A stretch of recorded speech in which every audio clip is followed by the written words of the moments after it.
Yeah, good afternoon, everyone, and welcome to this presentation. Yeah, what makes people developable, and I'd put in brackets, and others not? That's a little bit of a slightly emotive thing because what it's implying there is, of course, that, well, some people are developable and some people aren't developable. And in the sense, that's not what's meant here. What's meant is, and you'll see later on as we go, that, of course, what we're saying is for a particular job, some people will develop more than others. And what you can get, and we'll see it as we go, that some people can ultimately be in the wrong job, and therefore you're expecting them to develop, but in fact they're never going to because of a number of factors that we'll look at. So what we're going to cover is, first of all, why people work. And that's quite a useful one to get into because if we can understand why people go to work, then perhaps we can understand why it is that people are inclined to develop and to progress in their work. We've got to stop there and also look at getting the right person in the right job, because I did say that that's quite important when it comes to development. And I want to try and focus in the middle on competencies and um, behaviors, because I think that's quite fundamental to a manager being able to practically do something about developing his or her people. It's all very well saying that we'll develop people, but we need stuff to do, and it's those competencies and um, behaviors that allow us to do that.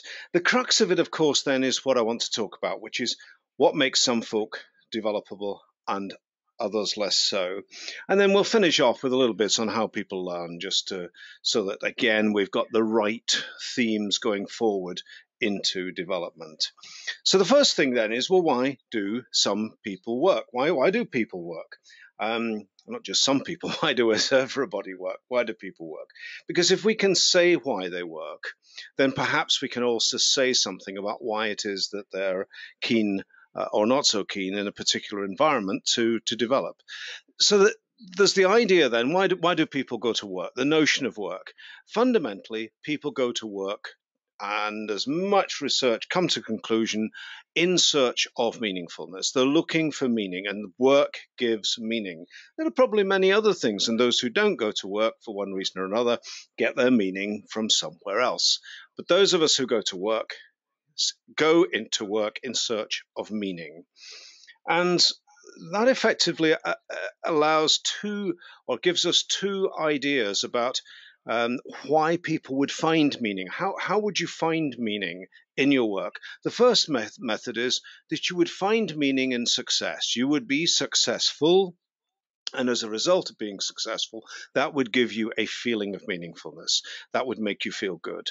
And other people are more interested in growth. Others, and what is said to have come out of research in the past, is that some people seek success, some people seek happiness. And happiness tends to be more oriented around growth. So people have different orientations. Some are oriented towards growth, some are oriented towards success. And therefore, if we're expecting development, then perhaps we should be looking towards somebody who's naturally more interested in growing themselves rather than specific success. And I suppose it's difficult to actually come up with some specific examples, but let's say something like someone selling cars would be perhaps very keen on the sale. That would be what gives them the buzz. That's what keeps them involved. That's what keeps them coming back. It's the next sale. It's the fact that they're dealing with people and they are there for success oriented. Somebody who's more growth oriented would perhaps find that repetition rather tedious and would want to be developing on into something else. And they would maybe say, well, I've done this sales thing. Thank you very much. I'd like to go on to something else now. And that perhaps gives us an idea of the two different types of person, or the two different orientations of person.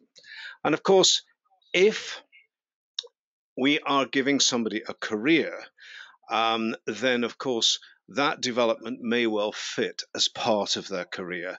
And there's just a note there about organizational and protean careers, the idea that in the past, certainly, people who went to work, they would engage with the organization and they would build with the organization over a period of, let's say, 20 years.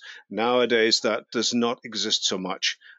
We are, in the case of Proteus, the god of change. It's all change in careers. But nonetheless, if the person is getting sustenance from or getting sponsored on their career, then that development is more likely to have meaning for them. So some thoughts there on perhaps differences in people. But overall, we need to be sure that we've got the right person in the right job. And I rather describe that with the salesperson's example, where one person is looking towards the chase and the success that comes from sale after sale, and maybe even we won't get into the detail of money, whether money and bonuses matter, but maybe enjoys earning bonuses, whereas another person is not so, more interested in building their career and perhaps being more interested in growth. So we've got to get the right person in the right job. That then allows us to perhaps make the jump to say, well, if we've got a job that wants one thing, so we need to do something, and this is a very classic way of specifying a job description, an accountability in a job description, do something to something to achieve a result. So let's say, for example, take a salesperson responsible for sales in Middle Europe. So they perhaps would be responsible for, let's say, France and Germany. So to undertake, and I'm going now on this job description, to undertake marketing activities to promote the product through France and Switzerland, to undertake quotations to customers, demonstrate the product, and achieve a market dominance, and maybe we describe that in specific objectives. So we've got something there that we say that's what we need them to do. So in order to do that, we then have to jump to the person spec and say, well, if we need them to do that, then what sort of person do we need in this job? Back to the right person in the right job. In that case, perhaps they need to be able to speak French and German. So we would say here, be able to speak French in a business environment, be able to speak German in a business environment, be able to write quotations in French, be able to write quotations in German, be able to demonstrate product to, etc., and understand, for example, the German culture when it comes to selling, and let's say it's industrial pumps, understand the culture of the Germans when it comes to buying industrial product, for example. So we can specify the type of person. If we can do that, and if we've got the right person here for this, we're not judging at this point whether they need a specific development, but we're saying, yes, this person matches. We've got a match between the requirements of the job and the requirements of the person. Then we can define what we've got today in a competency framework. We can state today's state of affairs, today's state of competency, and of course, we can therefore go on to define tomorrow's required state of competency, which gives us the idea of development. We can go on to define that. And this one I showed in the first webinar. This is a central idea of giving a competency framework for one person. Now, this comes from, there are 8 indices here, and you'll see them: creating and conceptualizing, analyzing and interpreting, organizing and executing, etc. Now, those are a standard 8 called the Great 8 competencies. Now, the concept there, the idea there is that all jobs have basically got an element of creating and conceptualizing. All jobs have got an enterprising and performing, and we can go around and define all the others. Take that job involving sales in France and Germany. Then we would say, let's look at enterprising and performing. So the person would be required to undertake demonstrations in the French language in to industrial customers in France.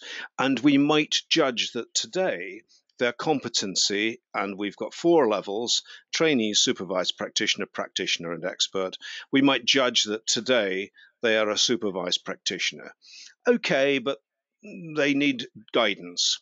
They're not completely competent at a competence we would like for the job. They are below that. We would like them, in fact, to be an expert, just shown by the yellow target level.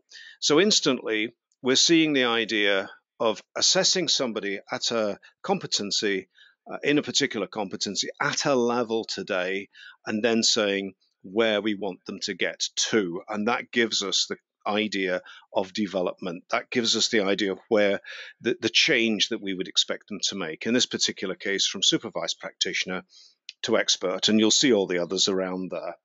That gives us then something that we can sit with each individual. We don't have to use those great 8. We can use any indices we like. And in my case, I said that one of them was be able to sell things in France. What would be one of our axes? This tool is on our website. Navigate to tools, and then you'll find it, and you can play to your heart's content with that. You can also do this type of thing on an organization-wide basis.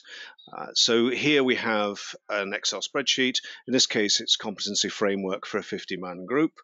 It has, and you'll see in the middle, I'll just describe it because I don't intend that you are able to fully see this, but in the middle there are jobs. And if we look down the left-hand side, there are specific titles of competencies. Then it's spelled out in more detail. Important that column 3 tells us where the competency came from. In this particular case, it talks about policies and an operational management plan. It might be that the competency, the requirement for that competency comes from a job description.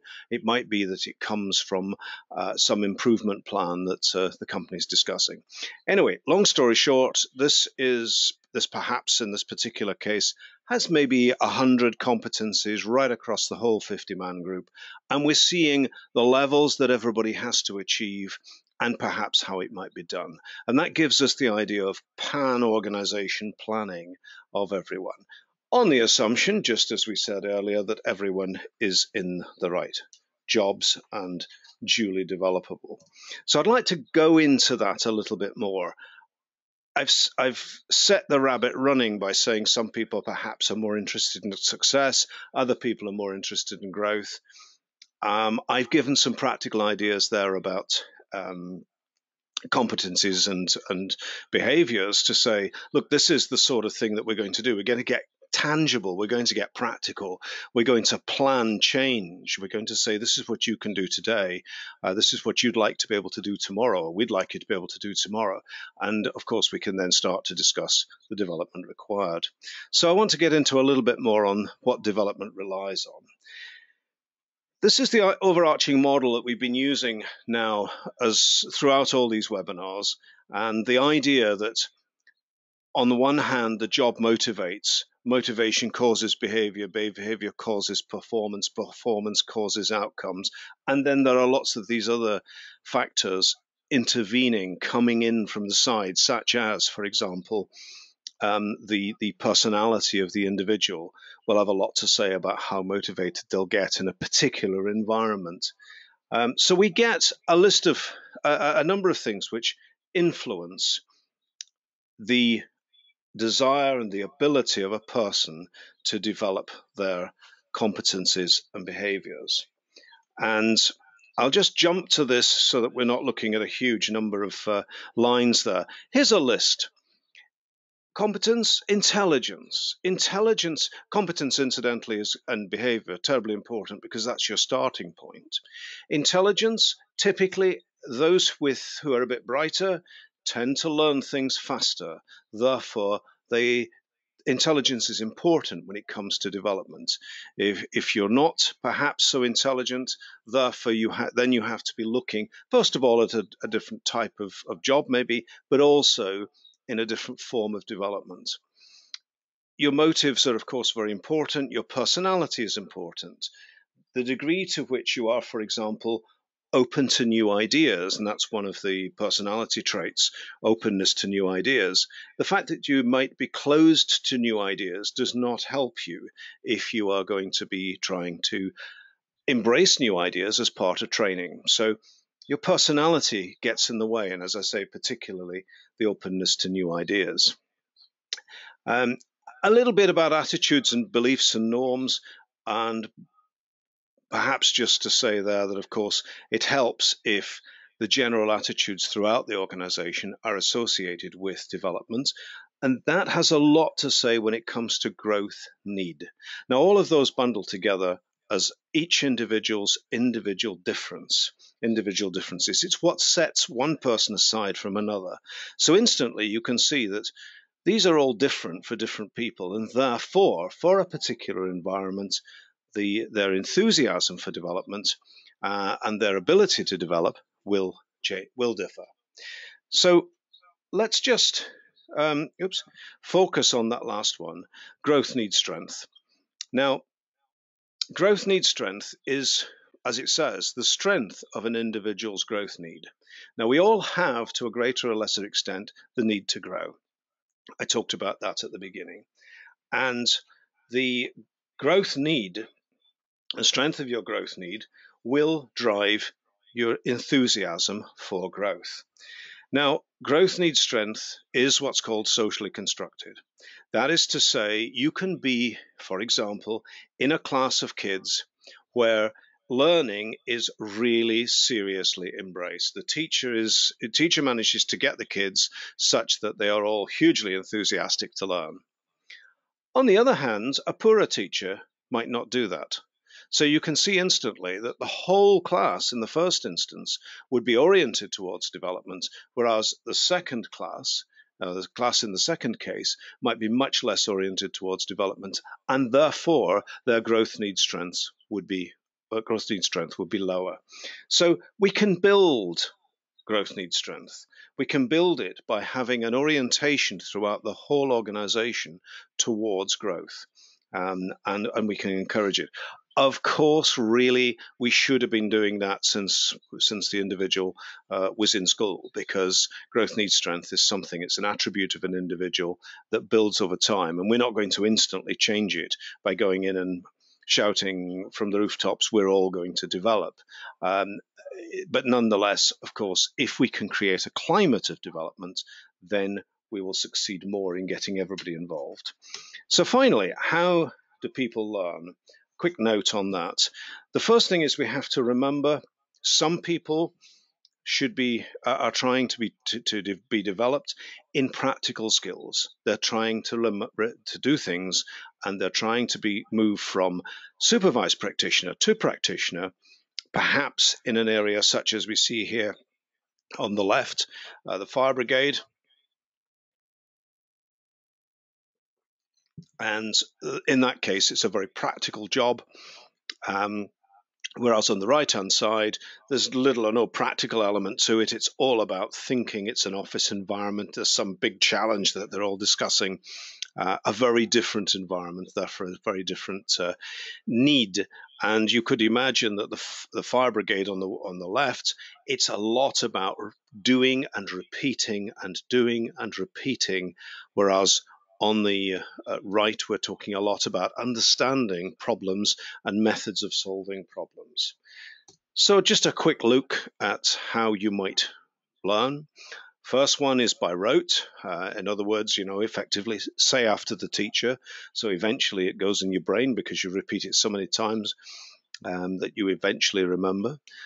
Socially, by simply participating in a group, we can learn. By trial and error, I described the fire brigade, rehearsal and practice. And on the right-hand side, of course, understanding and the ability to think through issues. Exercising models, that's one where we build a model of the problem or the typical problem that we'd like to learn about. And then we remember the model. And of course, every time the problem occurs, we run the model. A very classic way of in some environments. Finally, by following example. And in any case, you've got this whole idea of thinking about something, repeating it, and going forward and moving down what they call the experience curve, slowly learning and getting better and better at it. This all assumes one thing, and that is that the individual has, and I skimmed over in the list of individual differences. I skimmed over the idea that it rather depends on the person having the right foundations. There's no point in sending somebody into this to learning and development environment if they don't have the right foundations in the first place. And so we have to be quite careful that for any job and for any movement from, let's say, supervised practitioner to practitioner, that the person is at the supervised practitioner level and in fact has all the appropriate competencies and behaviors that allow them to move forward from where they are today to where they need to be. So there we are, some ideas. What I particularly wanted to cover and discuss was, first of all, at the highest level, why do people work? And therefore, does that give us any clue about why people are slightly different in the way that they approach their development? That rather forced the issue of getting the right person in the right job, which instantly says, well, all this whole development thing is predicated upon our recruitment activity anyway. And it would be no surprise, I suppose, if we said that. I had a look in the middle at competencies and behaviors because those are that's the practical element that we say, this is what you can do today, this is what we'd like you to be able to do tomorrow, and therefore there's a gap, and therefore that's where the development lies. But I wanted also to focus on what makes some people different, and the answer is through a list of what we call individual differences, and I focused then finally on growth needs strength, being something that is there to a greater or lesser extent in all of us. Some are driven by growth needs, others not so. And then we finished up with a little bit on how people learn. So there we are. That is what makes people developable. Back to Sue.